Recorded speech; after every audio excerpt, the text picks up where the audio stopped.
Deixa eu me apresentar então, meu nome é Evandro, eu sou analista de negócio aqui da Uzeal, voltado para o software do gestão da qualidade. Então, conforme vocês receberam os e-mails aí durante a semana, durante toda a divulgação que a gente fez, hoje a gente está trazendo o Emílio aqui para falar um pouco para a gente sobre as mudanças da nova revisão da 9001-2015 e que hoje a gente possa ter um período de 40 a 45 minutos junto com o Emílio aqui para falar sobre alguns pontos dessa nova revisão e que seja proveitoso para todos nós. Então eu queria deixar a palavra agora com o Emílio, ele vai estar se apresentando, falando um pouquinho do currículo dele e já logo em seguida a gente já começa a falar sobre a nova revisão, ok? Então tá contigo a palavra aí, Emílio. Obrigado. Bom, gente, bom dia. Então aqui a gente só montou um slide rápido aqui para me apresentar, até para vocês saberem aí com quem vocês estão falando e ter uma ideia do trabalho que eu desenvolvo. Então, ali está meu nome, né, Luiz Emílio, o e-mail de contato. Então, ali está a minha formação. Então, eu sou engenheiro químico, engenheiro de segurança e trabalho na área de qualidade já há algum tempo, né, inicialmente trabalhando aí em sistemas de gestão, né, coordenação de sistemas de gestão. E estou aí cerca de 16 anos trabalhando com consultoria, né, e também como auditor no organismo certificador. Então, faço auditorias nessas normas aí que estão citadas, né, e hoje o foco é a 9001, que é o objetivo aí do nosso webinar, e que eu vou estar aí passando para vocês algumas informações. Gente, em primeiro lugar, os objetivos desse curso, né, desse webinar. Então, eu indiquei alguns pontos que vou buscar passar para vocês. É evidente que limitado a esse tempo aí que a gente tem, então a ideia não é estender demais os detalhes, né, mas dar um panorama geral aí das mudanças que aconteceram na norma e que já não são tão recentes assim. A gente já passou um ano aí desde que ela foi publicada. Então eu vou apresentar as mudanças principais, né, debater um pouco sobre isso, né. Vou falar, evidente, né, que dentro das mudanças apresentar a estrutura da norma como ela está agora e falar um pouquinho, né, dos prazos e regras aí para a transição de quem já tem hoje, né, a certificação baseado na versão 2008 da 9001, né, de quais são os prazos que estão correndo aí desde que a norma foi publicada, tá certo? Bom,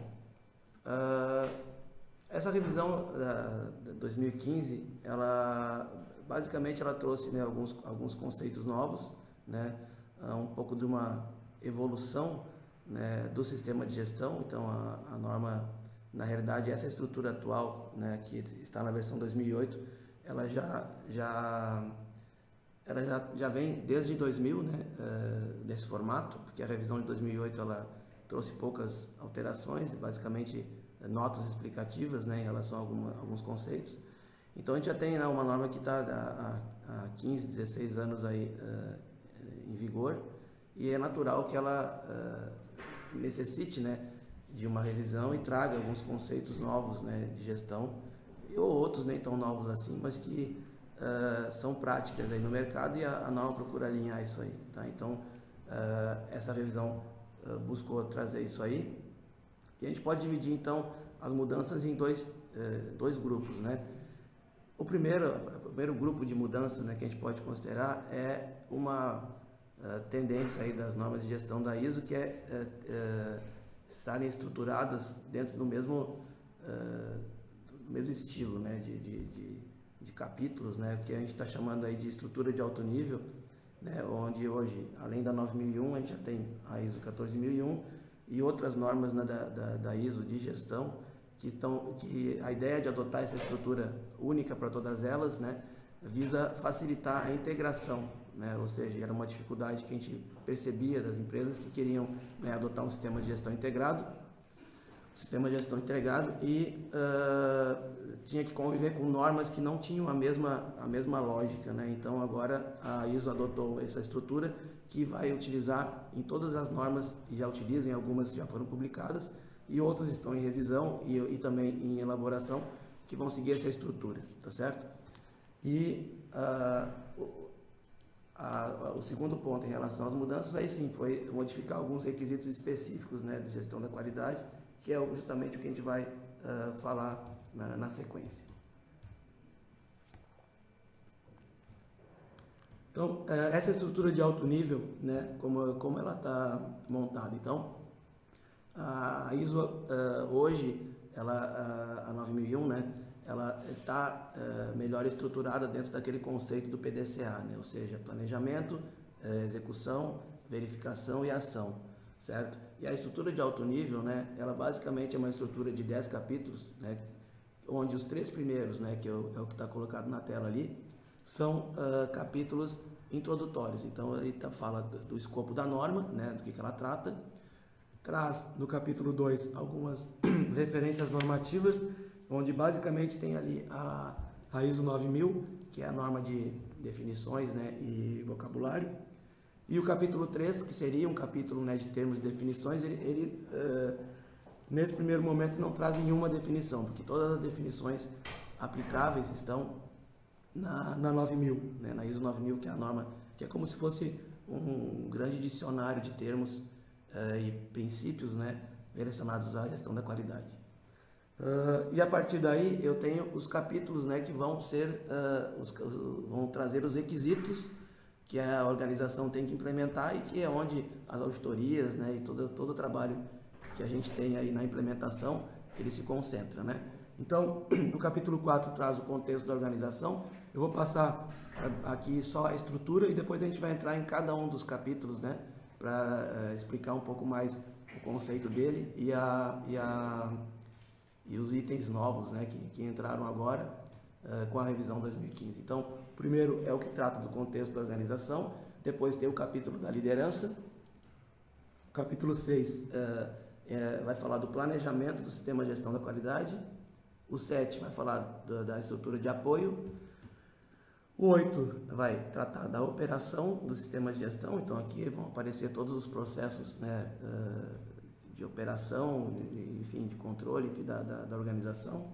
O capítulo 9 vai tratar da parte de avaliação de desempenho, né, os monitoramentos, as medições e avaliações vão estar aqui. E o capítulo 10 vai tratar da melhoria, tá? Então, a gente consegue, depois eu vou passar o slide onde vai ter a estrutura do PDCA, mas lendo só a estrutura de alto nível, a gente já percebe, né, que a gente tem os capítulos 4, 5, 6 ali de maneira muito forte, né, com a visão do P, do PDCA, o 7, o 8 seria o D, o 9, o C, né, de verificação, e o 10, o capítulo que vai tratar, né, das melhorias, melhoria de desempenho, melhoria contínua e assim por diante. Tá? Depois a gente vai mostrar ali um slide, esse aqui, do ciclo PDCA estruturado conforme a norma, né? Então a gente tem aqui, né, as informações que vão dar o início do planejamento, ou seja, identificar o contexto da organização, os requisitos do cliente que já tinha antes, né, na norma, isso já não é novidade, e essa ampliação de visão aí de que não apenas o cliente impacta no sistema de gestão, mas as outras partes interessadas que podem também estar envolvidas, tá? Tudo isso são informações, né, e dados que a gente vai precisar identificar para fazer o planejamento do sistema de gestão, tá certo? Então, a partir daí, eu tenho o ciclo do PDCA, né, ou seja, o planejar, fazer, checar, né, e agir, e ali a liderança, né, que é o capítulo que envolve a gestão, a direção da empresa, dando suporte, né, para que tudo isso aconteça. Tá? Como saída desse grande processo, a gente tem, né, a satisfação do cliente através de fornecimento de produtos e serviços que atendam os seus requisitos e os resultados do sistema de gestão que vão olhar também para a organização, né, e não apenas ter a visão de que o cliente é o único foco. Né? Na verdade, o cliente é o foco fundamental do sistema de gestão, mas a gente não pode aceitar, né, um sistema de gestão que só olha o cliente e não olha a organização, seus processos e os resultados, né? Porque se eu não tenho resultado, em algum momento o meu cliente também vai sentir essa situação, tá certo? Então essa ideia aí, esse slide mostra a estrutura de alto nível da norma, né, dentro desse ciclo do PDCA, que agora a 9001 está estruturada de maneira muito mais clara. A gente pegando a versão 2000 e a versão 2008, a gente conseguia, né, identificar essa estrutura, mas agora ela está explícita, né? Ou seja, eu tenho os capítulos da norma, eles trazem, né, as etapas do PDCA de maneira muito clara, tá certo? Bom, Vamos falar um pouquinho de algumas mudanças conceituais da norma e depois a gente vai entrar em cada um dos capítulos, né? O capítulo 4, o 5, o 6, o 7 até o 10, né?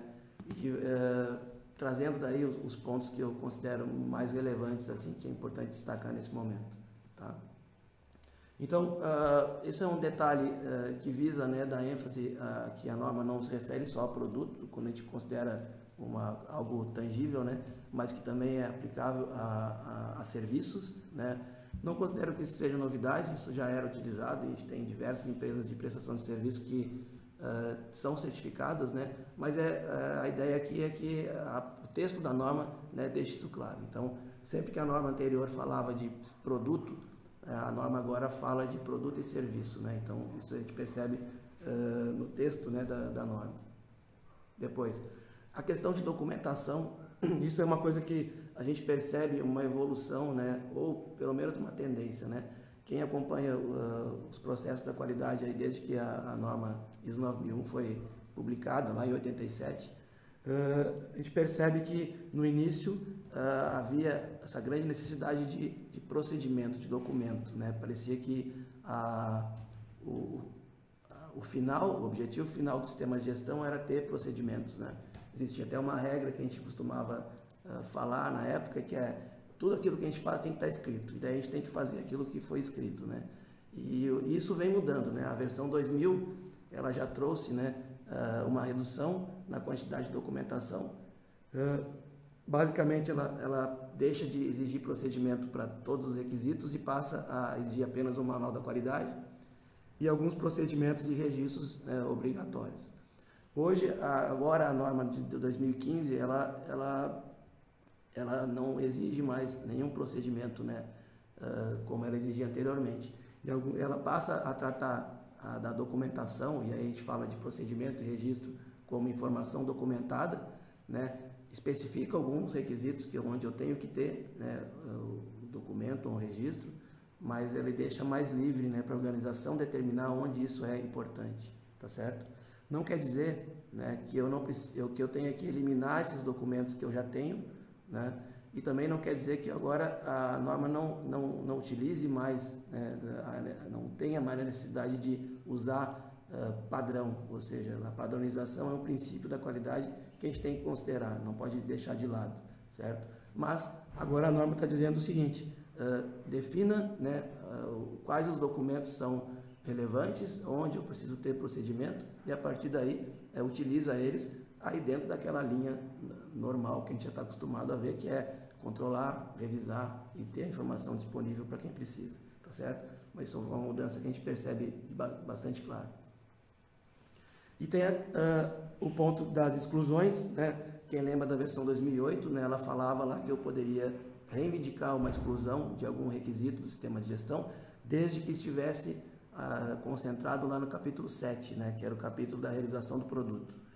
A norma agora ela não fala mais dessa forma, né, que eu posso ter exclusões, ela espera que a aplicação seja feita dela como um todo, mas caso a organização determinar que algum requisito da norma não é aplicável, desde que ele não afete a capacidade da organização atingir os objetivos lá da norma e fornecer produtos e serviços que atendam, né, requisitos do cliente, a organização pode, né, excluir e desde que justificado como era antes. O que muda agora um pouco, a gente vai ver depois ali quando falar do escopo, é que essa informação antes ia no manual da qualidade e agora, como a gente não tem mais manual, a norma pede que a gente estabeleça o escopo do sistema de gestão e nesse escopo a gente mencione as exclusões e é evidente as justificativas, né? Isso tudo depois é avaliado na auditoria para ver se a gente não está excluindo um requisito só para facilitar a vida, né? A ideia não é essa, ou seja, eu excluo um requisito porque ele realmente não é aplicável ao meu sistema de gestão e ele não é necessário, tá? E não está mais restrito a um capítulo. Então, o capítulo 7 da norma anterior, ele migrou agora para o capítulo 8 da versão 2015. Mas as exclusões não estão mais concentradas só no capítulo 8. Eu posso solicitar e determinar uma exclusão de qualquer requisito, né? Desde que eu consiga demonstrar que esse requisito não está fazendo falta, né, para eu atingir as metas e atender o que a norma pede, tá certo? A gente vai falar um pouquinho mais sobre isso, né, quando eu entrar no capítulo 4. Então, o capítulo 4, ele é um capítulo que traz algumas mudanças importantes, né, em relação ao que a gente está acostumado a ver na versão 2008. A primeira mudança é essa história do contexto da organização, né? Então, anteriormente, a norma pediu o quê? Que eu descrevesse o escopo do sistema de gestão, ou seja, qual é o limite dele, o que ele está dentro da minha organização, o que está incluído no sistema de gestão da qualidade, e definisse os processos e a interação deles, né? Essa cláusula 4 agora, ela mantém essas duas exigências, né, de definir o escopo e os processos, só que ela dá uma perspectiva diferente das informações que eu devo identificar antes de fazer isso, tá? Então ela pede que a gente, primeiro, no requisito 4.1, defina, né, o contexto onde a organização está inserida, e esse contexto, a norma diz que eu tenho que estabelecer questões internas e externas, né, que podem afetar a capacidade da organização de atingir os resultados pretendidos pelo sistema de gestão, tá? Então, eu tenho que estabelecer o que internamente pode me afetar, seja do ponto de vista de positivo ou negativo, né? E o que externamente também pode me ameaçar ou apresentar uma oportunidade, né, de ganho dentro do sistema de gestão. Então, isso tudo deve ser definido, monitorado e analisado, certo? Então, com isso, eu tenho informações iniciais para fazer o planejamento do sistema de gestão, que antes iniciava definindo escopo, processos, e já ia lá para definir política da qualidade e objetivos, né? E ficava solto, né, solta a informação de onde eu tirei isso, né? Por que eu defini que a minha política é aquela e por que os meus objetivos da qualidade são esses que eu estruturei. Então agora isso tudo está vinculado a esse contexto. Eu devo definir ele, né, e deixar isso claro, a vinculação entre contexto e sistema de gestão da qualidade, tá certo? É basicamente o que eu estou colocando na sequência do slide, ou seja, a partir daí fica mais claro por que eu estabeleci, né, aquele texto da política e dos objetivos, né, que tem que ser coerentes com o contexto. E eu coloco aqui um comentário, que na verdade isso aqui não é da norma, é importante destacar, que a norma não fala, isso a gente tem ouvido bastante nas conversas e nos contatos que a gente tem, de que a norma agora está exigindo planejamento estratégico. Na verdade, a norma fala em direcionamento estratégico, né, mas ela não exige que a gente tenha um planejamento estratégico formal. Ela pede que a gente defina as questões internas e externas, e isso está associado, né, normalmente a um planejamento estratégico. Agora, é importante a gente não tomar cuidado quando a gente diz que a norma exige algum tipo de ferramenta, algum método. Ela não exige isso. Ela só diz que a gente tem que definir contexto e, a partir daí, estruturar o sistema de gestão. Como eu vou fazer isso? Cada organização define.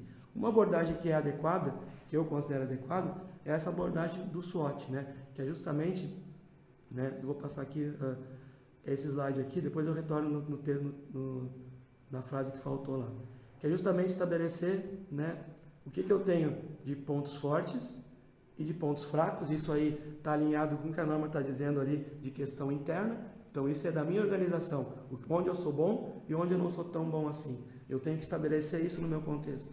E depois olhar para a questão externa e avaliar quais as oportunidades que o ambiente externo me oferece, né, e as ameaças que ele também está oferecendo, certo? Então, isso aqui que é esse conceito, né, inicial da análise de SWOT, né, ele está alinhado com aquilo que a norma está pedindo. Então, eu preciso estruturar essas informações, né, de forma que isso aí esteja claro. E a partir daí eu vou fazer, né, a sequência, né, do meu sistema de gestão, sempre considerando isso. A gente vai ver que a norma, em diversos pontos depois, ela diz, considerando, né, aquilo que a gente identificou no capítulo 4.1, né, que é o contexto, eu devo definir política, objetivos, processos, enfim, a estrutura do meu sistema de gestão, tá? Então, isso é uma maneira da gente exemplificar a ideia que a norma está trazendo com essa definição de contexto, tá certo? Eu só vou voltar agora no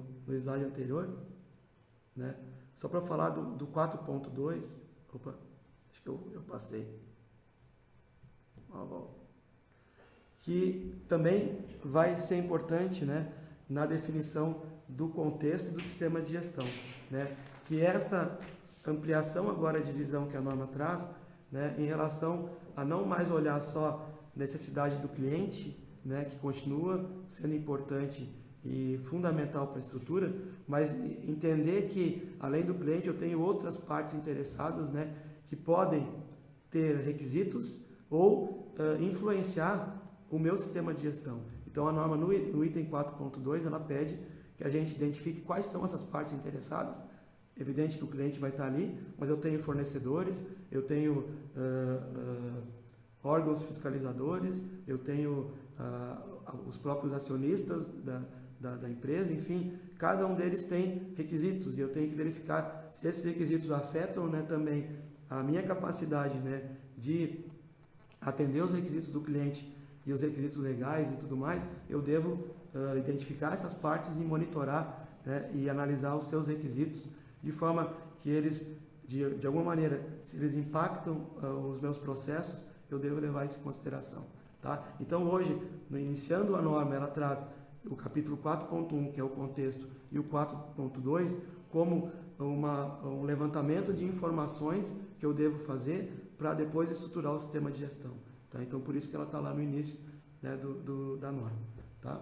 Bom, aqui agora eu vou só passar esse slide aqui que a gente já conversou, né, e falar da sequência do capítulo 4. Né, que aí sim a norma fala que, considerando, né, o contexto, considerando os requisitos das partes interessadas, né, e é evidente, considerando os produtos e serviços que a organização vai fornecer, a organização deve então determinar o escopo, ou seja, a abrangência do sistema de gestão, onde o sistema de gestão se aplica. A gente sabe que o escopo pode ser a atividade da organização como um todo, incluindo aí todos os locais da organização, então eu posso ter uma matriz e filiais envolvidas nisso, ou eu posso fazer um escopo reduzido. Isso tem que estar claro, que é em cima desse escopo que toda a estrutura do sistema de gestão vai estar sendo definida, certo? Então, esse escopo é a primeira informação documentada que a norma pede. Então, deve haver um documento descrevendo o escopo. E é aí que entra, né, a ideia, né, ainda aqui, da exclusão.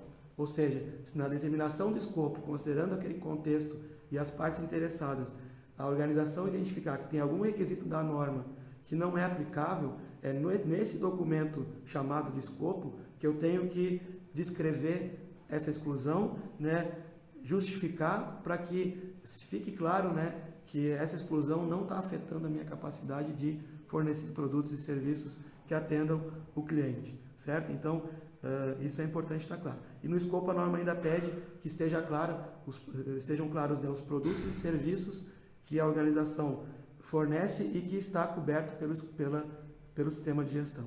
Então, esse item já existia antes, agora ele está só um pouco mais detalhado e dizendo, né, vinculando a definição de escopo ao contexto e às partes interessadas, que são os capítulos que a gente leu anteriormente. Tá?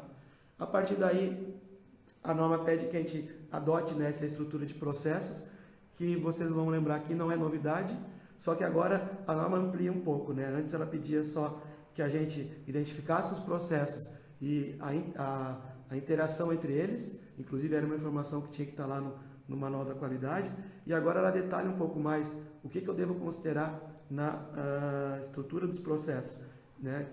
E ela traz inclusive uma figura lá que eu vou mostrar na sequência, que mais ou menos dá uma ideia do que eu tenho que identificar nesses processos. Então, entradas e saídas, sequência, os métodos e critérios para controlar os processos, e uma coisa que é nova, né, e é bastante importante porque é um outro ponto que eu não falei ainda, mas que a gente lê muito, isso desde que a norma estava sendo revisada, é que agora a norma está pedindo para que se faça análise de risco. Né? E a gente tem que entender bem onde a norma exige, né, que na verdade ela considera que essa mentalidade de risco, esse é o termo que a norma está usando, ela deve permear o sistema de gestão como um todo. Né? Só que tem alguns pontos que ela é bem clara que eu devo fazer. E um deles é justamente nos processos. Quando eu estou estabelecendo os processos, né, no item F do 4.4 está dizendo ali, abordar os riscos e oportunidades conforme determinado, né, no requisito 6.1, que é o requisito que a gente vai ver lá na frente, que fala dos riscos. Tá? Então, eu estou mapeando os processos, definindo os processos, eu preciso avaliar risco, né, potencial de falha desses processos ou oportunidades, né, de melhoria. A gente tem que lembrar que a norma fala de risco e oportunidade sempre junto, né? Então, são duas coisas, né? Risco é aquilo que vai estar impactando de maneira negativa, né, algo, nesse caso aqui o processo, e oportunidade é onde eu posso ter ganho,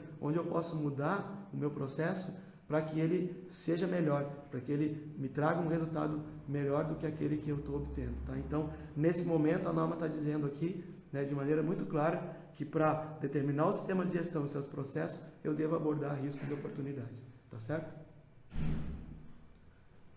A abordagem de processo, né, essa figura aqui é a figura que está lá na norma, né, e ela detalha um pouco mais aquilo o que eu devo considerar na hora de olhar um processo, determinar um processo no meu sistema de gestão. Então, eu tenho as entradas, né, eu tenho as atividades dentro daquele processo, as saídas, aquilo que o processo vai entregar, né, para um processo subsequente que pode ser o meu cliente final ou internamente dentro da minha empresa, né, os processos que vão fazer com que eu faça a gestão, né, do meu sistema da qualidade, tá certo? E dentro dos processos, né, lembrar que eu preciso sempre ter, né, índices, né, indicadores de monitoramento para que eu possa mostrar que o processo está atendendo aquilo que ele foi especificado para ele e melhorar, né? Ou seja, a melhoria do processo também é uma exigência lá na norma. É o item H do capítulo 4.4 que está dizendo que eu tenho que melhorar continuamente, né, os processos e o sistema de gestão. Tá? Então essa imagem aqui, ela dá uma ideia daquilo que eu devo fazer na hora que eu estou identificando e mapeando um processo do sistema de gestão. Qual é a diferença que eu tenho hoje em relação à norma anterior? Está mais detalhado, né? Está mais prescritivo o que eu tenho que colocar ali, né? E essa questão do risco que antes, né, a norma anterior nem abordava. Tá certo? Cláusulas 5 e 6. Né? Então, aqui a cláusula 5 é a cláusula que é chamada de liderança, e aqui que está a exigência, né, do envolvimento e da participação da direção, da alta direção, né, com o sistema de gestão. Né? A gente percebe, né, que com a revisão da norma de 2015, está dando um pouco mais de ênfase, né, na participação e no envolvimento da direção e da integração do sistema de gestão com os outros sistemas da gestão da qualidade, com os outros sistemas de gestão da organização. A gestão da qualidade é a parte, né, da gestão da organização como um todo, e é importante que ela esteja integrada, né? Então, a norma agora está meio que chamando um pouco mais, né, a responsabilidade. Ela inicia o capítulo dizendo que a direção é responsável por prestar contas, né, da eficácia do sistema de gestão, ou seja, a responsabilidade final sobre os resultados do sistema de gestão é da direção, e depois ela amplia um pouco, né, as responsabilidades. Na versão anterior, ela basicamente dizia que a direção devia comunicar para a organização os requisitos do cliente, definir política, objetivos e fazer análise crítica do sistema de gestão. Tá? E, evidentemente, que fornecer recursos para que as coisas acontecessem. Né? E agora, a norma continua exigindo isso, só que ela coloca essa responsabilidade, né, um pouco maior na direção, no sentido de ser o responsável final pelo resultado do sistema de gestão, e não só ser o suporte e fornecer recursos para que os processos aconteçam. Né? A tendência é que a gente tenha um pouco mais de cobrança, né, e exigência de participação da direção também no processo de auditoria, justamente porque eu tenho agora os itens A até o item J, né, para que a direção deve demonstrar a sua participação, o seu comprometimento. Tá certo? E uma coisa que a gente percebe claramente, né, como mudança aqui no capítulo 5, é que a norma agora não exige mais a figura do representante da direção, que era uma função que a norma exigia, né? E essa responsabilidade, ela continua existindo. Tudo aquilo que a norma pedia antes, para aquilo que a gente chamava do RD, representante da direção, ela continua exigindo agora, só que ela diz que essa responsabilidade é da direção. Evidentemente, né, que é uma responsabilidade que a direção vai atribuir, né, para uma ou mais pessoas também. Talvez essa mudança ela tenha o sentido apenas de reforçar que é a direção que responde por isso, mas é evidente que isso é um papel, é uma função que não vai ser somente a direção que vai desempenhar, tá certo? Então, eu acredito, né, que a figura do representante da direção não vai sumir, né, de uma hora para outra aí do sistema de gestão, talvez ela não seja eliminada, mas é importante agora lembrar que quem responde, né, por isso, né, em última análise, é a direção, tá certo? Então é isso que está dito aqui, né, não tem mais a referência do RD, justamente para reforçar o engajamento. E o outro item que está aqui dentro do capítulo 5 é a política da qualidade. Então, a política ela continua tendo basicamente as mesmas exigências, ela apenas está mais clara em relação à comunicação, né, e faz a amarração com o contexto. Então, ela diz lá que o contexto da organização deve ser levado em consideração na hora de definir a política. Então, por isso que eu falei no início, não existe mais aquela... não está mais solta, né, a definição da política. Ela tem um conjunto de informações que são levadas em consideração para definir a política e, consequentemente, para definir, né, os objetivos da qualidade. Tá certo? A cláusula 6, então, é a cláusula que agora traz, né, o conceito, né, de risco e oportunidade. Então, ali a norma diz que a gente deve, né, considerar a abordagem de risco, né, para o sistema de gestão como um todo, né, e ela aponta, né, alguns itens específicos que devem ser levados em consideração, né. Um dos pontos que a gente considera, né, que é importante que essa avaliação de risco aconteça é justamente nessa migração entre o contexto e o sistema de gestão, ou seja, identifiquei o contexto e os requisitos das partes interessadas, identifiquei os processos, né, na hora de estruturar o sistema de gestão, eu tenho que avaliar quais daquelas questões que foram identificadas lá podem impactar de maneira significativa no sistema de gestão, avaliar a dimensão desse risco e, a partir daí, né, estruturar o sistema de gestão. Então, o 4.1 e o 4.2, né, na hora de migrar essas informações para o planejamento, é importante que a gente avalie o potencial de risco daquelas questões identificadas. A gente falou lá que os processos também eu preciso avaliar riscos, né? Me parece claro no texto da norma que também no desenvolvimento de novos produtos, né, onde a norma fala textualmente ali, avaliar potencial de falha, né, ela está remetendo a gente a também avaliar, né, os riscos de uma falha de um produto novo para tentar eliminar ela, né, antes de realmente colocar o produto no mercado, certo?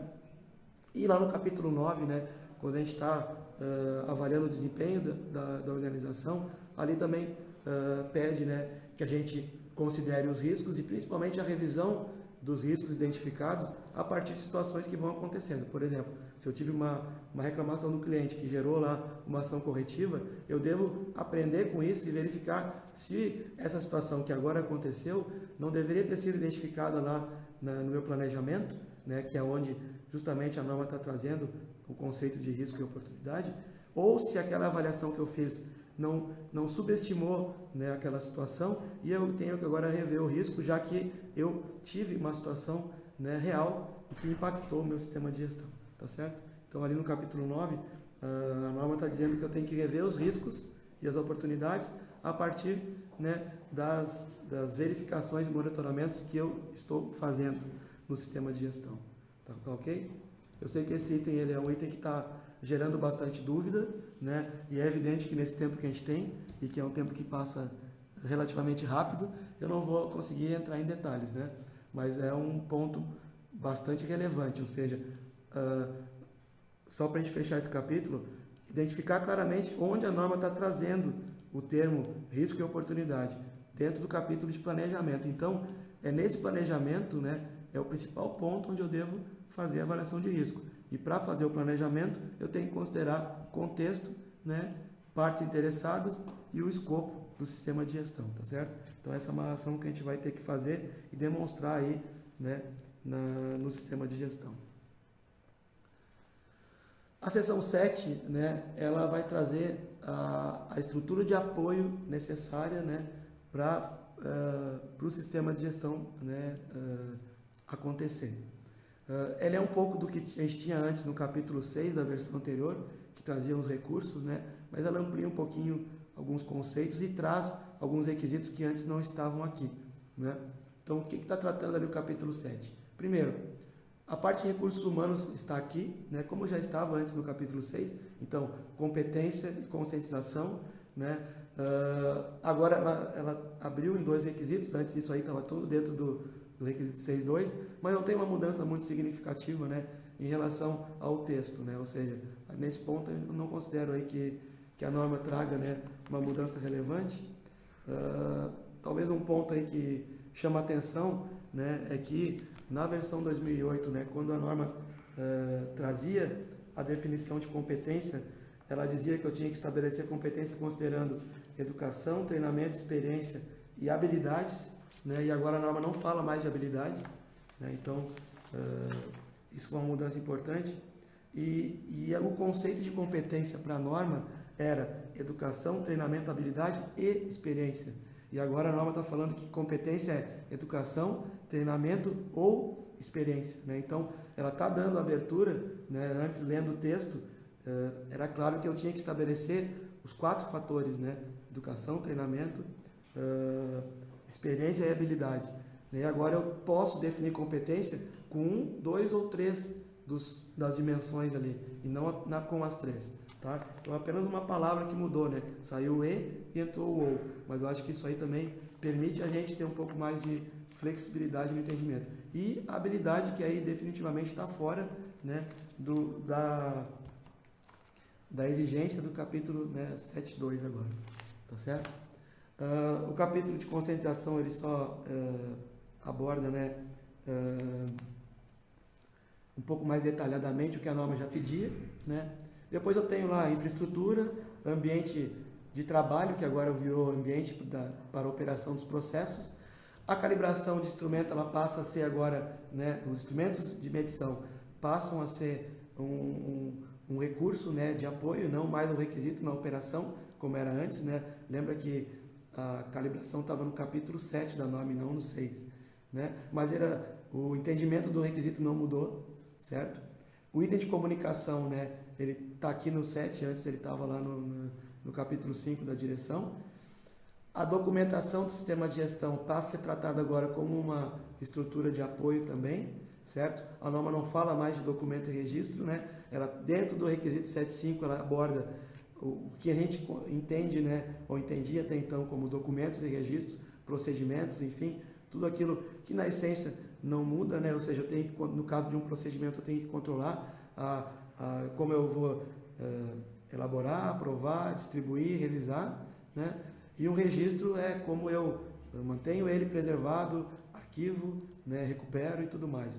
Eu, particularmente, acho que a norma deu uma misturada nos conceitos aqui, deve ter algum motivo, mas eu entendo que a abordagem anterior que a gente tinha, clássica, né, que já vem desde a versão 87 da norma, que é documento e registro, procedimento e registro, ela é válida ainda, né? Continua trazendo documentos externos como uma exigência também, mas não tem mudança significativa nesse ponto. Tá? Um ponto que é novo aqui na estrutura de apoio é o conhecimento organizacional, ou seja, é um recurso necessário, né? O que é o conhecimento? É tudo aquilo que a empresa tem de know-how, né, para que ela esteja no mercado fornecendo aquele produto ou serviço, ou seja, a organização tem que garantir que esse conhecimento está em poder dela, né? E aqui eu considero, né, que a padronização de processos, né, é muito importante para isso, ou seja, e eu acho que até que é um contraponto, é isso que eu estou dizendo aqui no slide, entre a exigência menor de documentação e a exigência de reter o conhecimento. Ou seja, eu retenho o conhecimento com as pessoas que têm a sua competência, né, o seu conhecimento que é delas, né, mas eu não posso correr o risco e aí entra a história do risco de novo aqui, de perder a pessoa, isso é comum acontecer, e o conhecimento ir junto com ela. Então, eu tenho que ter mecanismos de reter o conhecimento para que o meu processo e a minha empresa continue, mesmo que as pessoas saiam. E a padronização, eu considero que é um ponto fundamental, ou seja, padronização, normatização, enfim, que é aquilo que a gente via como às vezes algo negativo, burocrático, é um dos pilares da qualidade. Isso já vem de muito antes da norma, né? Isso já é um princípio da qualidade muito antigo. E a gente não deve desconsiderar isso. E eu acho que é uma das ferramentas que a gente vai ter, né, para garantir que o conhecimento esteja retido pela organização é tendo padrões, ou seja, fórmulas, especificações, instruções de trabalho, né, sistemáticas de como executar as atividades, que não vai prescindir o conhecimento da pessoa, mas que vai fazer com que a gente consiga, né, superar eventuais mudanças, né, que aconteçam, porque a ideia é que o cliente não quer saber, né, se saiu uma pessoa ou outra e agora eu não sei mais fazer o produto. Não, ele quer o produto que atenda os seus requisitos. Então, por isso que a norma agora está dando essa importância aqui, de que o conhecimento organizacional é um recurso, né, de apoio para que eu consiga fazer a minha gestão da qualidade. Então, isso é novo, né, isso não existia antes, né, de maneira clara na norma. Antes de entrar no capítulo 8, tem um outro ponto aqui que eu acho importante, só para a gente, eu não vou entrar em detalhe, mas eu vou levantar o ponto. É uma nota que está lá dentro do ambiente de trabalho, do 714. O que era o ambiente de trabalho antes? Ou seja, tudo aquilo que pode afetar o meu produto, o meu processo, que é do ambiente de trabalho, então aí tem ruído, poeira, iluminação, né, temperatura, tudo isso que pode afetar o meu produto, eu tenho que gerenciar. A norma agora colocou uma nota, e é importante te lembrar que nota na norma não é requisito, ou seja, vocês não, na auditoria, e eu não devo cobrar a empresa por cumprir aquilo que está na nota, a nota é a explicação, mas eu achei interessante que a norma agora traz, nesse item de ambiente para a operação dos processos, além dos fatores físicos, né, que são temperatura, calor, umidade, iluminação, etc., né, ela traz agora fatores humanos, né, e ela coloca ali fatores sociais e psicológicos, né, que também podem afetar o desempenho dos processos. Então, é algo que a norma agora está trazendo aqui de maneira, né, um pouco discreta numa nota, mas é que eu acho que cabe uma reflexão, ou seja, meu ambiente de trabalho, do ponto de vista humano, ele não pode estar afetando, né, o meu processo e, consequentemente, o produto ou serviço que eu estou fornecendo para o cliente. Acho que esse é um ponto interessante de a gente pensar, principalmente para quem fornece serviço, porque aí a relação humana com o cliente é muito forte, né? Então, eu acho que é uma novidade foi trazida aqui agora, né, para a norma, e que ela merece pelo menos uma reflexão, uma vez que ela não está como requisito, né? Ela não diz assim, a organização deve determinar os fatores sociais e psicológicos, mas ela deve considerar isso. Então, é um ponto aí para a gente pensar e talvez, né, discutir melhor em outro momento, tá certo? A seção 8, né, ela vai trazer os processos de produção e fornecimento dos serviços. É a nossa antiga seção 7, então ali vai aparecer, né, produção, compras, vendas, né, os processos, né, de fornecimento do serviço do produto, né.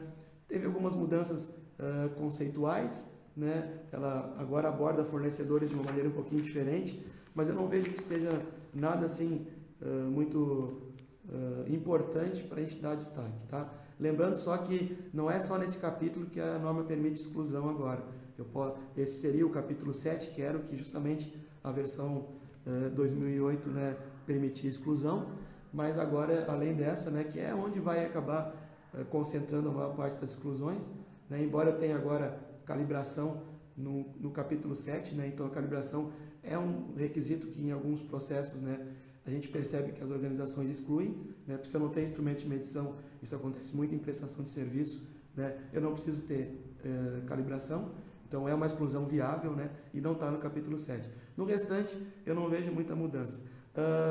Na forma estrutural, né, a norma coloca, né, como ela não traz mais aquele requisito de validação de processos de produção como um requisito, um capítulo, né, é um subitem do capítulo da produção, que é o capítulo 851, né, então o item F agora, antes era um requisito, o conceito é o mesmo, né, processo que eu não consigo medir, tenho que validar, garantir que ele vai atender, mesmo sem uma inspeção subsequente, né, e ela abre agora, né, um requisito que é o 855, que são as atividades pós-entrega, ou seja, se após eu entregar o meu produto ou serviço para o cliente, eu tenho alguma atividade adicional que seja requisito legal, ou requisito de contrato, ou requisito do cliente, eu devo também, né, definir esse processo, certo? Então, se eu vendo o produto e eu sou obrigado a dar manutenção dele,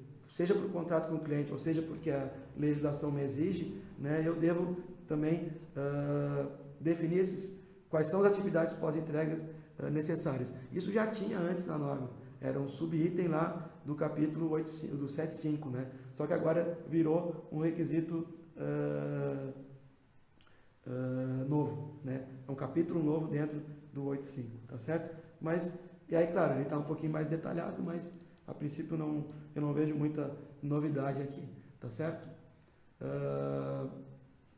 A questão dos processos terceirizados, né? Que é sempre um ponto que gera bastante discussão, ou seja, se eu opto por terceirizar um processo que é parte do meu escopo, né, eu devo demonstrar controle. E esse controle, antes a norma falava lá no capítulo 4.1, que era lá no início, né, ele agora veio para o capítulo que era o antigo capítulo de aquisição, que agora ele está, conceitualmente ele está mais amplo, né? Ele não fala mais de processo de aquisição, né? Ele fala de processos, produtos e serviços providos externamente, ou seja, se eu adquiro um processo, um produto ou um serviço de um terceiro, né, aí entra um fornecedor de matéria-prima, um fornecedor de serviço ou um processo que é do meu escopo e que eu estou terceirizando, ou seja, eu posso terceirizar parte da minha produção com uma outra empresa, a norma pede que a gente tenha controle. Ela já pedia isso antes, né, e ela agora só está migrando, né, do início da norma lá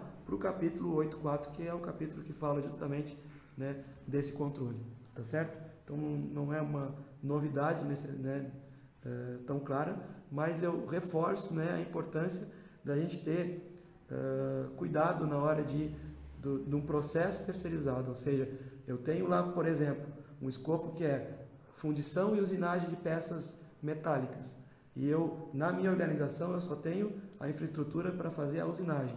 A fundição eu terceirizo, mas eu quero que ela apareça no meu escopo. Conceitualmente, o controle que eu tenho se esse processo fosse feito pela organização, deve ser o mesmo que eu vou cobrar do meu terceiro, porque eu estou incluindo no escopo, certo? Não é um mero fornecedor, é algo que está dentro do escopo e ele vai passar por todo o processo de avaliação, né? Então eu não posso simplesmente considerar que eu estou incluindo a fundição, para aplicar no exemplo que eu estou dando, no escopo e aceitar apenas uma inspeção de recebimento, né, nesse processo. Ou seja, se eu faço ele aqui em casa, né, eu exijo treinamento, exijo equipamento, exijo calibração, exijo procedimento e agora eu transfiro isso para o terceiro, eu não posso eliminar essa exigência, né, porque senão fica muito fácil, né? Então a gente tem que ter cuidado com isso, tá? Então é processo que está dentro do escopo. Então a relação disso que eu estou falando com o capítulo 4.13 é muito importante, tá certo? Eu posso mudar, por exemplo, ela não é mais fundição e usinagem, é só usinagem. Ok, então a fundição não está no escopo, ela passa a ser um fornecedor. E aí sim eu posso aceitar um processo, vamos chamar mais simples, né, de definir a qualificação do fornecedor e fazer verificações no produto que ele está fornecendo. Isso é um ponto bem importante, mas não é novidade, mas é um ponto que eu destaco aqui porque é uma coisa que sempre gera discussão e incomoda um pouco, né, quando a gente vai fazer avaliações, tá certo?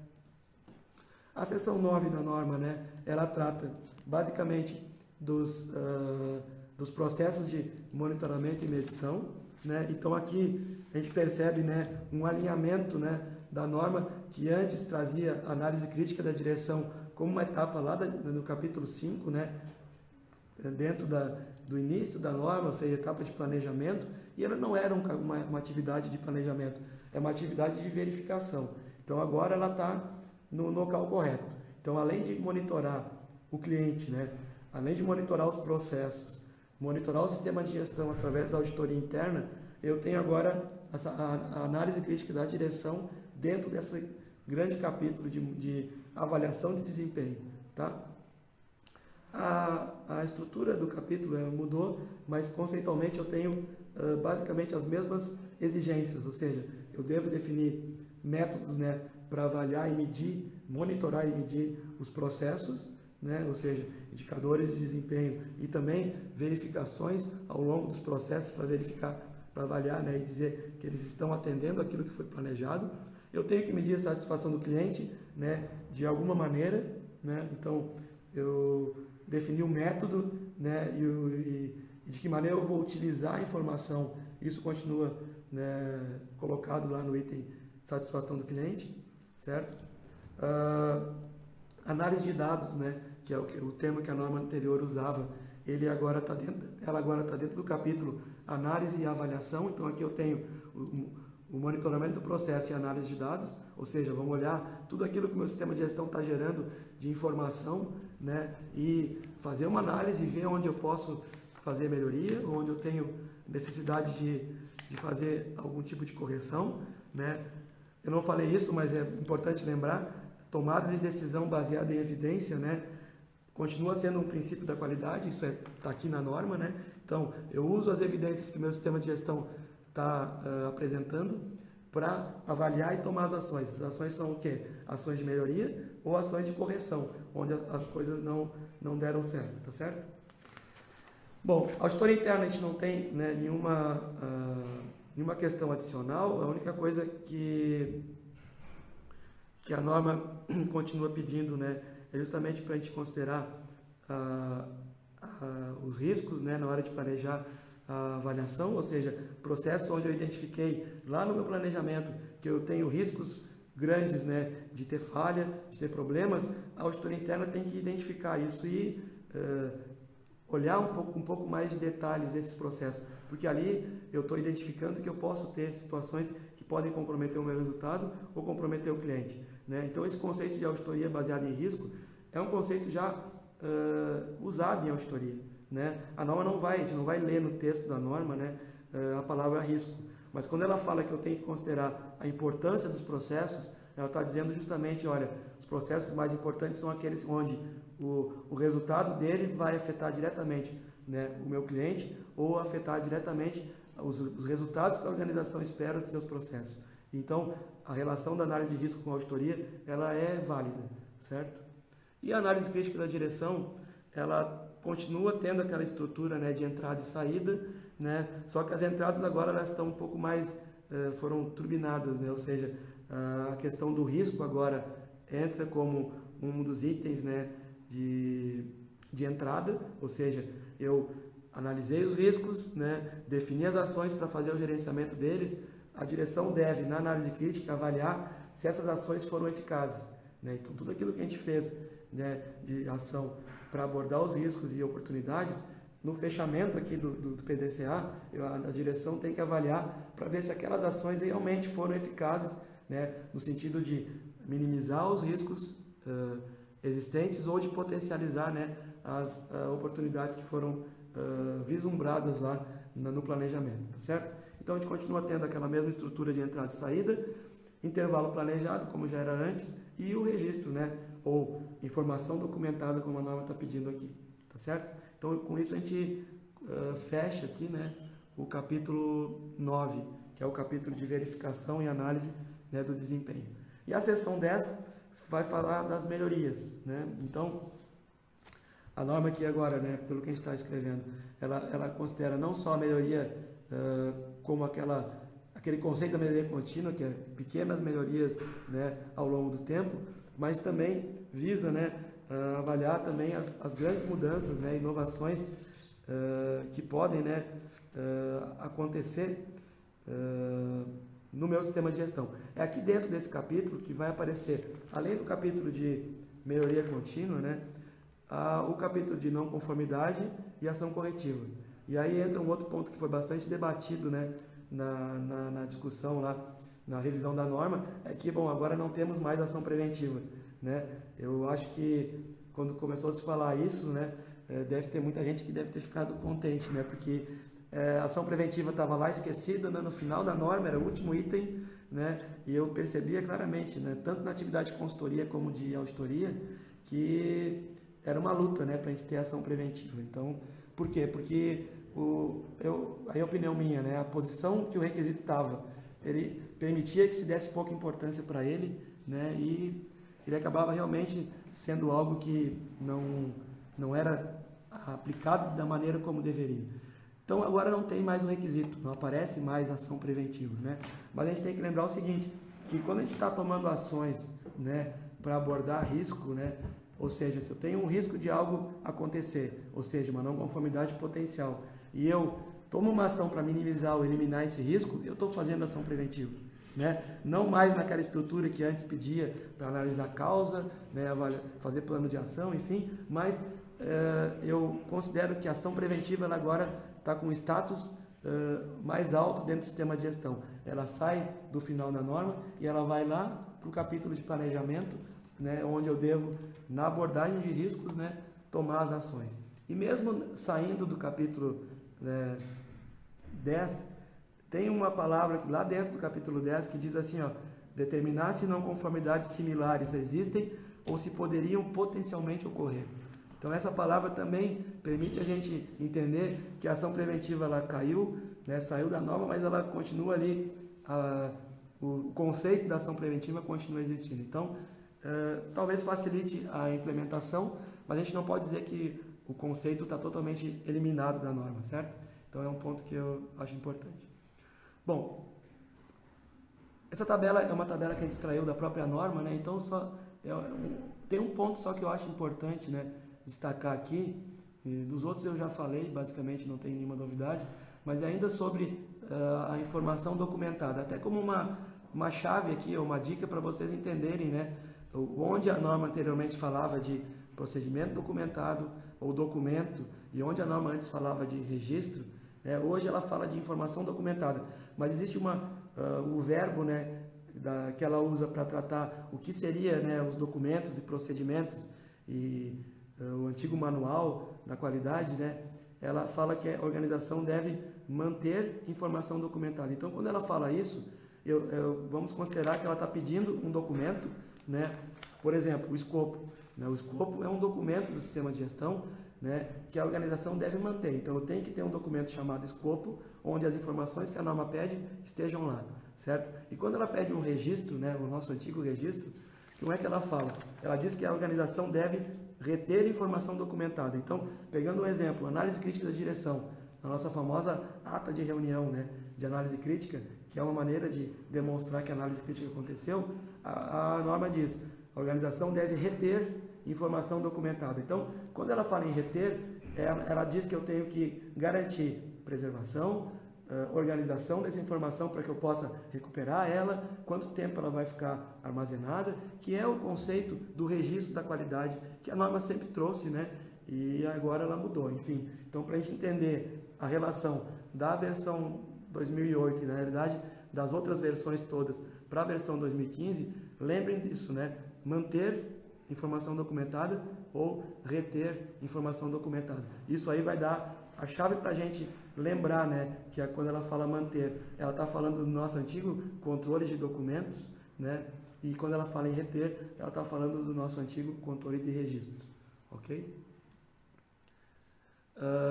Para te finalizar e abrir, né, para as perguntas, vamos falar um pouquinho só das regras, né? Ou seja, a norma ela foi publicada em setembro do ano passado, né? Na norma ali ela está dizendo, né, que ela foi publicada em 30 de setembro e é válida a partir de 30 de outubro de 2015, tá? Mas a referência que a gente tem aqui, né, para a transição, deixa eu passar um pouquinho aqui, é justamente a data de 14 de setembro, né, de 2018, daqui.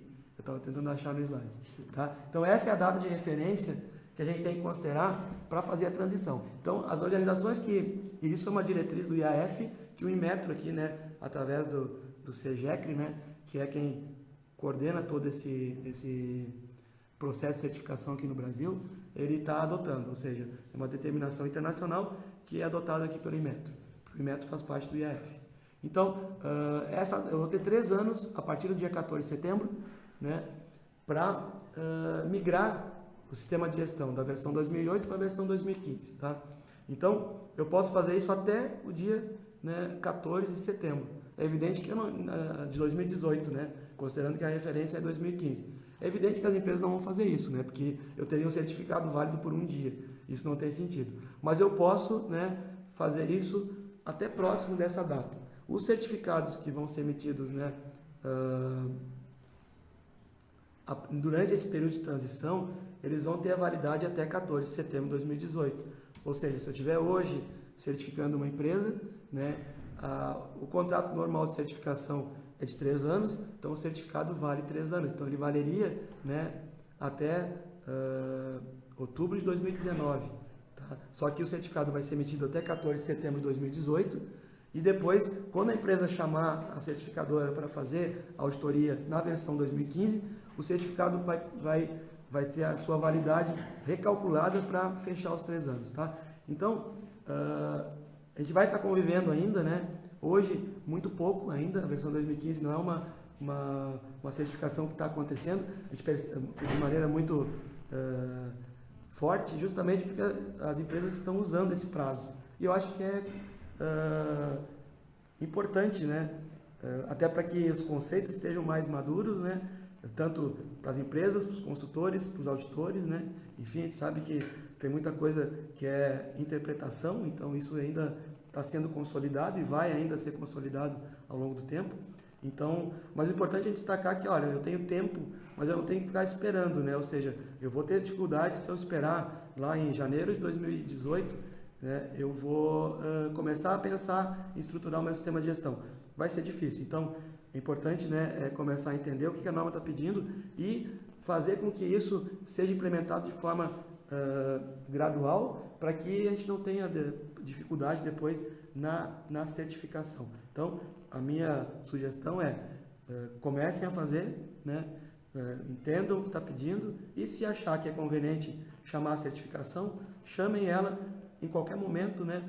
Se eu já tenho uma certificação, né, já sou certificado, eu posso esperar uma auditoria periódica, né, que você sabe, né, todo ano a auditoria acontece, ou uma recertificação para fazer a migração. Mas eu posso também fazer a qualquer momento. Aí envolve basicamente custo, né? Se eu chamar uma auditoria extraordinária, eu vou ter um custo a mais do que eu fazer a migração durante os eventos que já estão contratados, né? Vai haver um acréscimo de tempo, né? Aqui em média, né, está considerando que se eu fizer isso na recertificação, que é um evento maior, deve aumentar em uns 10%, né, do tempo que é calculado da auditoria. E se eu faço na monitoração, que é uma auditoria reduzida de tempo, o tempo acrescentado vai ser um pouquinho maior. Mas, em geral, é isso que vai estar acontecendo, tá certo? Gente, o que eu tinha planejado para falar é isso. Agora, o Evandro aqui, né, enquanto eu estava falando aqui, eu não estava vendo o que vocês estavam aí perguntando, enfim, a gente vai dar uma selecionada aí e nas perguntas, né, a gente sabe que, e não olhei, mas espero que tenham bastante. Caso a gente não tenha conseguido responder todas elas, a gente fica com o compromisso de depois fazer contato com vocês e aí ver um formato que permita que as dúvidas aí que vocês tenham sejam esclarecidas, né? O objetivo não era entrar muito em detalhe, mas sinalizar para algumas questões que eu acho importante e que já vem causando uma certa dúvida e apreensão aí em relação a essas alterações, tá certo? Evandro, vou deixar a palavra aí, vamos dar uma olhada. A Maria Helena, ela fez um comentário, Emílio, até que também contribuísse um pouco também. Ela botou: como gestora de projetos, vejo que as alterações da norma ficaram com a estrutura bem aproximada da estrutura de gestão de projetos. Concorda com o teu ponto de vista em relação a isso? Eu não sou especialista nessa área de gestão de projetos, né?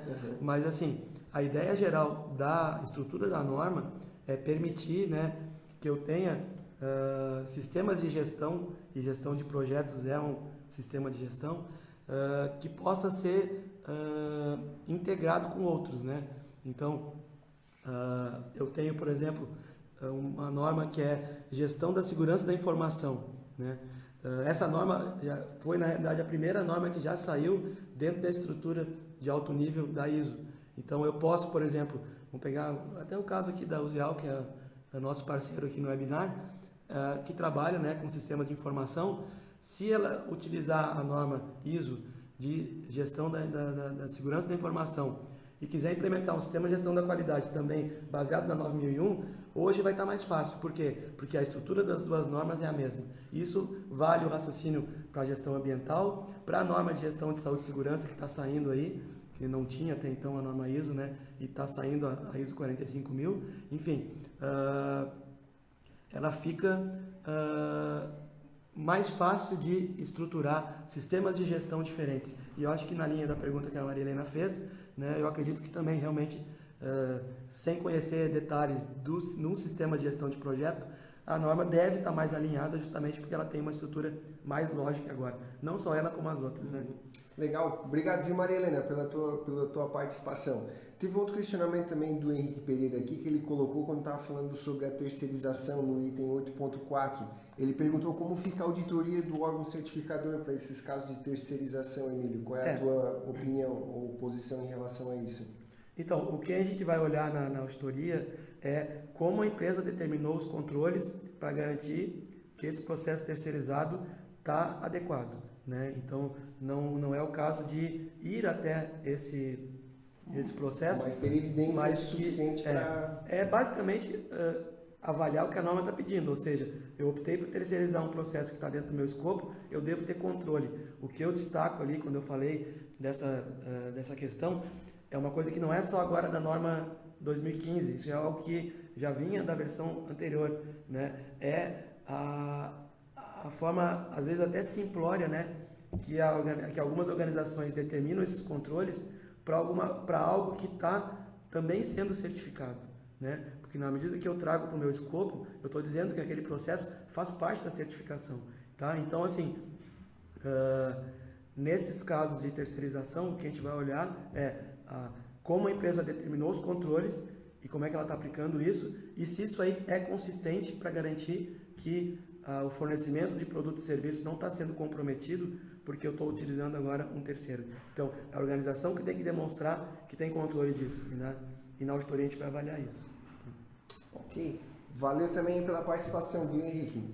Aí ele colocou mais um adendo, ele aceitaria um escopo que inclui um processo que não teria como ser auditado? Eu acho que tu já acabou respondendo, eu né? estou auditando, mas através dos controles que a organização vai determinar. Eu não estou deixando de auditar, não.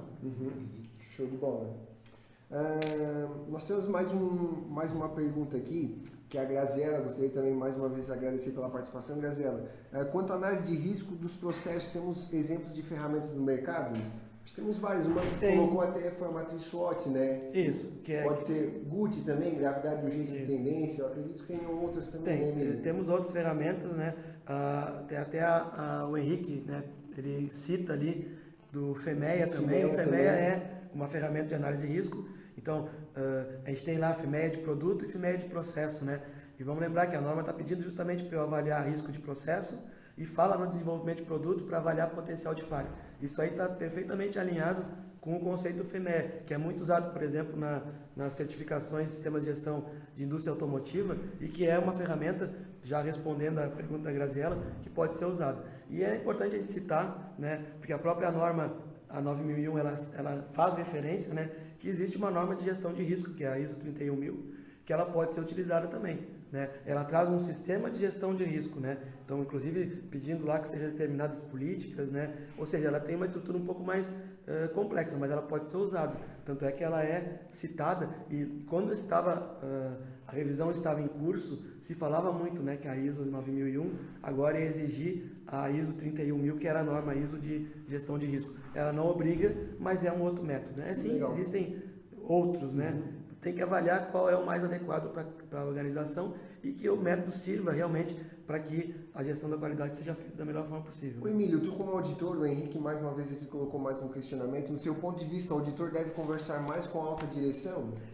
A própria estrutura da norma hoje, ela já exige que a gente faça isso. Porque antes eu tinha... Com a saída do cara do RD ali, não digo nem com a saída, né, mas com a exclusão disso, eu acho que acaba também entrando um pouco mais a participação da alta direção, né? Eu pegaria assim, isso é um ponto importante, embora ainda vai acontecer, isso eu não tenho dúvida, do RD continuar existindo, porque a norma não obriga mais, mas ela não impede que a gente tenha, né, e que ele siga, né, tenha aquelas funções e papéis lá que a norma está pedindo, né? Mas assim, o requisito, né, liderança e comprometimento, ele por si só já está maior, ele traz mais informações e o primeiro item diz lá que prestar conta da eficácia é algo que a direção tem que apresentar. Então, eu realmente vou ter que conversar mais para verificar se todos os itens, o item 5.1.1 da norma, ele traz Vamos lá, 1, 2, 3, 4, 5, 6, 7. São 10 subitens que eu devo conversar com a direção, que a direção tem que demonstrar, na realidade, o seu envolvimento e o seu comprometimento com isso. Então, naturalmente, a direção vai ser mais auditada, né? Justamente por conta disso. A Lívia também, obrigado Lívia pela tua participação. Ela colocou assim, Emílio, ó, com relação ao controle de saídas não conformes, se o meu fornecedor atrasar a entrega de um produto, não irei considerar como uma não conformidade, já que esse item fala que após a entrega do produto. Deixa eu entender aqui. Ela está questionando em relação às saídas. Então, se o meu fornecedor atrasar uma entrega, no caso dela, não vou considerar como uma não conformidade? Tá, então, vamos falar. Já que esse item fala após a entrega do produto. O item que está falando das saídas não conforme, né, isso até foi importante ela comentar, porque antes a não conformidade estava restrita ao que a norma chamava de produto não conforme, né? Então, o requisito não se atém apenas após a entrega do produto, até porque ele não se atém só ao produto. A mudança do termo saída não conforme é todo o meu processo, né? Todos os processos de gestão da qualidade tem entradas e saídas, né? Toda vez que a saída, né, não atender ao que eu esperava, eu tenho uma não conformidade. E aí, nesse caso ali, por exemplo, pegando o processo de compras, que foi a questão que ela colocou, né, se o meu fornecedor atrasou ou ele entregou um produto que não atendeu o meu requisito, eu tenho uma não conformidade e eu devo tratar como uma saída não conforme, porque foi o processo de aquisição que entregou uma saída que não atendeu a especificação. E aí eu vou ter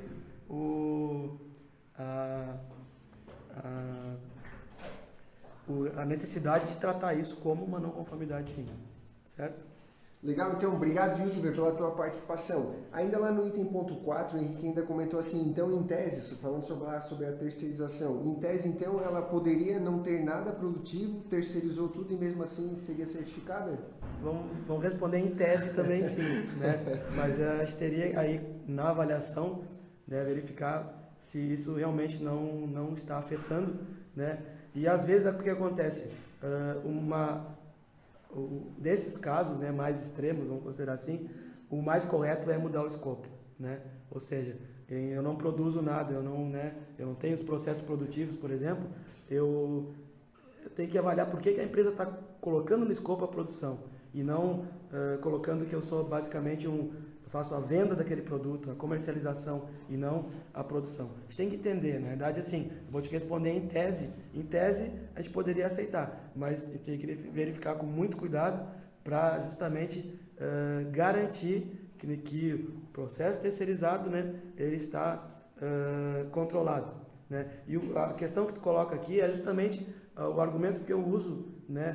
E isso, claro que isso que tu está dizendo ali não é tão comum acontecer, mas é muito comum a empresa terceirizar parte de um processo de produção, por exemplo. E aí a questão é justamente isso. Só porque eu terceirizei uma parte da produção, eu não tenho todos aqueles controles, e a pergunta que eu faço é justamente isso. Se tu terceirizasse tudo, aí tu não ia fazer nada, né? Então, isso é justamente a preocupação que a gente tem nesse processo terceirizado, é justamente garantir que a empresa tem controle e que o sistema de gestão garante, né, que esse controle vai fazer com que a empresa forneça produto e serviço, né, de maneira adequada, né, e que tenha os resultados que ela espera, que é o propósito do sistema de gestão. Tá? Oi, Emílio, até a Tatiana também colocou aqui, não sei também se é do teu conhecimento, mas qual é a previsão para a revisão da 18.000? Então, a 18.001, né, é uma norma que não é uma norma ISO, ela é a OUSAS 18.001, que é uma norma de requisito para a saúde e segurança do trabalho. Ela está em processo de revisão. Da última vez que eu verifiquei isso no site da ISO, né, os prazos estavam atrasados, né? Eu confesso que faz um mês mais ou menos que eu olhei, mas o site da ISO, né, iso.org, ele traz ali, né, como está o planejamento da revisão e qual é a previsão, né, de lançamento. A previsão, se não me engano, era para esse ano, mas eu não acredito que ela saia. Mas a boa notícia é que a ISO está agora, né, finalmente, né, trazendo uma norma de gestão de saúde e segurança que vai fazer com que a 18.001 provavelmente acabe sendo descontinuada aí, porque as empresas devem, né, utilizar a ISO. Legal, certo? então. Obrigado, viu, Tatiana, pela tua participação também. Tem o Zenilton aqui. Zenilton, obrigado pela tua participação também. Ele pergunta, tem uma coisa que eu ia te questionar também, em relação à exigência do manual da qualidade. Foi substituído pelo documento do escopo? Não. O manual da qualidade, na realidade, pedia outras coisas. O escopo era uma das informações. Na realidade, assim, não teve uma substituição. Ele simplesmente deixou de existir. E a informação documentada que a norma anterior pedia, né, que tinha que estar no manual, que era o escopo e as exclusões, ela continua existindo agora através desse documento, escopo, né? Mas, por exemplo, o manual pedia outras coisas, né? Pedia para apresentar lá a interação dos processos, né? Fazer referência aos procedimentos documentados. E um histórico também, né? E ele era usado, né, para a organização explicar, né, como ela estava entendendo e aplicando cada requisito da norma. Isso não era obrigatório, né, mas era o que a gente via bastante no mercado. Então não houve uma substituição, né, ele simplesmente saiu, né, não é mais exigência, mas assim, é o Zenilton, né, que perguntou. Zenilton, se tu tem um manual da qualidade e ele é útil, né, mantém. Eu acho que é um documento útil. O que eu não gostava muito de ver, não gosto de ver, é aquele manual da qualidade que transcreve o texto da norma. Não, já tem a norma, não precisa passar para o manual. Mas se ele traz informações que são relevantes, que vão apoiar o teu sistema de gestão e ajudar no processo de auditoria, por exemplo, eu acho que deveria manter, né? E aí tu resolve, por exemplo, a questão que pede lá, o escopo tem que ser documentado, a política tem que ser documentada, né? Usa o manual para reunir essas informações todas, que eu acho que ajuda, né? E se ele está bem estruturado também, né? Só criando um adendo, né? O Emílio, ele pode também servir para essas questões até de processos de migração de setores, isso, né? Serve como um histórico e base também para essa consulta. Isso, então facilita também nessas migrações e transições entre pessoal, entre setores, né? Hoje ele está num setor, amanhã ele pode estar no outro, então o manual também pode servir como base de consulta, né? Isso. Em geral, né? Todo documento que a gente estabelece como aplicável e implementa, ele tem que ter utilidade. Senão a gente vai estar criando burocracia. E esse é um cuidado que a gente tem que ter. A norma está dando uma liberdade muito grande para a gente. A gente tem que saber usar essa liberdade e não esquecer que, eu reforço isso, porque quem atua na área de qualidade tem essa noção. Padronização, documentação é importante, né? É importante para fazer a gestão dos processos, para treinamento, para reter o conhecimento que agora a norma está pedindo, né? Enfim, não vamos agora abandonar. Eu lembro claramente quando saiu a versão 2000, que foi uma versão da norma que deu uma aliviada na quantidade de procedimentos. No primeiro momento, agora liberou geral, só precisa ter o manual e os 6 procedimentos, né? E com o passar do tempo as empresas perceberam, pelo menos aquelas que achavam que não precisavam mais de documento, né? Que elas realmente tinham necessidade de alguma coisa. Cabe agora uma análise, né? Será que o sistema de gestão que eu implementei, que eu estruturei, a documentação, ela realmente é importante, ela é necessária, ou eu posso agora revisar? Mas não vamos esquecer que desse conceito de que padronização é um princípio da qualidade importante.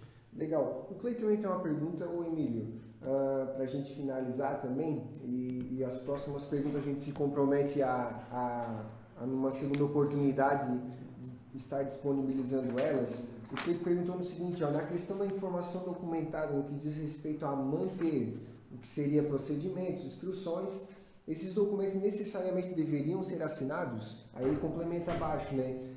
Caso a empresa não tenha um software de gestão.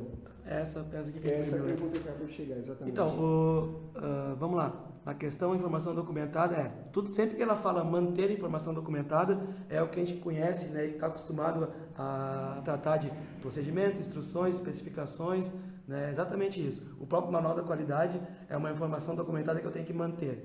Tá? Então, quando a norma chama de manter, né, usa o conceito de controle de documentos que a gente tinha na norma anterior, que ele é válido, tá certo? E da mesma forma, quando ela fala reter informação, aí eu tenho o registro. O entendimento é exatamente esse. Documentos assinados, a norma não pede assinatura, ela pede aprovação. E eu posso evidenciar a aprovação de outras formas, inclusive, né, com o software de gestão de documentos, que é a tua pergunta na sequência. A norma também não fala que eu tenho que ter um software de gestão, mas a gente sabe que os sistemas aí que vão apoiar a qualidade e a produção, enfim, eles vão permitir que a gente facilitar, né, a gestão da qualidade, a gestão dos processos. Tá? Mas a questão da assinatura, a norma não pede, tá? A norma pede aprovação. Legal, então, Cleiton, obrigado pela tua participação. Pessoal, obrigado pela participação de todos vocês, tá? Espero que tenha sido de grande valia esse nosso webinar, o qual nós colocamos aqui todas as nossas... O Emílio colocou as ideias, a gente procurou responder todas as perguntas. Então, a ideia é surgir com outros webinars aqui também para que a gente possa estar compartilhando conhecimento com todos vocês. Então, muito obrigado pela participação de todos. O vídeo vai ficar disponível, os nossos canais de comunicação também, tanto do Emílio via LinkedIn, os e-mails que a gente veiculou aí através dos próprios e-mails também, o Emílio também vai estar disponível, através também dos nossos também, através do blog, através do site do Du. Então a gente vai estar